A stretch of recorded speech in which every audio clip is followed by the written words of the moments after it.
I want to clear up some misconceptions that are being perpetrated against me in relation to my stance towards the Yellow Jackets, the Yellow Vests. I have never said that I do not support the Yellow Vests. I have not said that their cause was not righteous to fight back against the destruction of their living standards. I have never said this. What I have said is that this is not a revolutionary moment. The people of France are not going to turn into another Paris Commune just because there are some of the yellow vests with hammers and sickles on their back. This is nothing of the sort. That's all I said. Now, people have run around claiming that I don't support the Yellow Vests, that I want the Yellow Vests to fail for some reason. And this is a very typical stance that is taken by First Worldists whenever I point out something doesn't have the revolutionary potential that they falsely claim that it does. Now, I recently made a blog post pointing out a mistake made by the International Marxist Tendency, which was originally written in French, that was reblogged on In Defense of Marxism in English, where I pointed out a mistake that they were making in quoting Lenin. They were talking about what Lenin said to take what it takes to have a revolutionary moment or to fire off a revolution.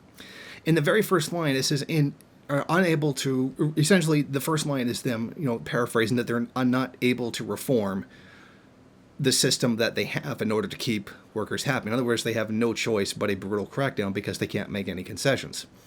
That's the very first line, one that was specifically ignored by the authors of the post.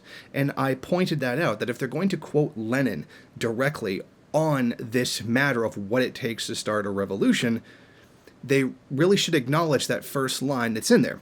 Now, in a very typical First Worldist manner, the article was treated with nothing but insults. Some people went to my Facebook page and insulted me, both people from In Defense of Marxism and the Marxist International Tendency that originally wrote the article. Not one of the people who actually responded actually dealt with the argument that I was making. They proceeded to call me stupid, call me fat, and call me all kinds of other insults, but none of them actually addressing the argument made in the actual post that I wrote. Now, this is very common. This happens to me like every time. I don't understand why it's so hard to just make an argument against what I'm saying. Why is it necessary to call me names? Why is it necessary to say, oh, it's never good enough for you? Why can't a rational argument against what I'm saying be made? I mean, it can't be that hard. I mean, these people claim to be great theorists and they claim to be the leading edge and the vanguard of Marxism. Then why are they unable to make a simple criticism, a simple rational argument against the position that I'm putting forward? Essentially because they know I'm right.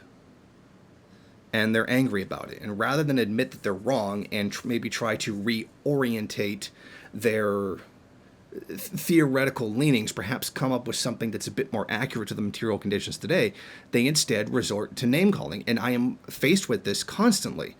It's non-stop insults. I saw even one on Facebook where I made the point about making concessions, and they responded by, well, that guy's a TERF. Now, let's suppose that TERF had anything to do with what I was talking about. Exactly how does that refute anything I'm saying? Well, they can't. They instantly resort to ad hominems. Now, you can watch MLs and Marxists debate things, but right when it comes to third worldism, they all of a sudden they start acting like complete idiots. So in defense of Marxism or the Marxist International Tendency, if you would please write an actual response to me that deals with the argument that I made and not have your writers or your fanboys, some of them were directly, I could see from their Facebook profile pictures, did work for those organizations to come and make fun of me and insult me. I would really appreciate it if you could combat liberalism and form a rational argument. If you feel that I am so wrong and that I don't know anything and I'm so inherently evil and reactionary, then why don't you just ignore me? Because you can't. Because you know on a very fundamental level that I'm right. If I was just so evil and so wrong, you would just ignore me, which would be the right thing to do. But you know that's not true. You know what I'm saying rings of so much truth that it angers you. So, please, if anyone can come up with a rational argument against my article, why it's supposedly wrong, by all means, do so. Leave it in the description, send it to me on Twitter, write a blog post, and do it. Because if I'm so wrong and I'm so reactionary and my analysis is so incorrect, then please demonstrate it. Because according to you, it's true. If I'm wrong, point out where I'm wrong. Demonstrate the argument that I'm making is incorrect. Thank you for watching. If you like this program, then please head over to my Patreon page and set up a monthly donation. It's your donations that keep this program running. Also, if you would like, please rate, comment, subscribe, and share in various social media.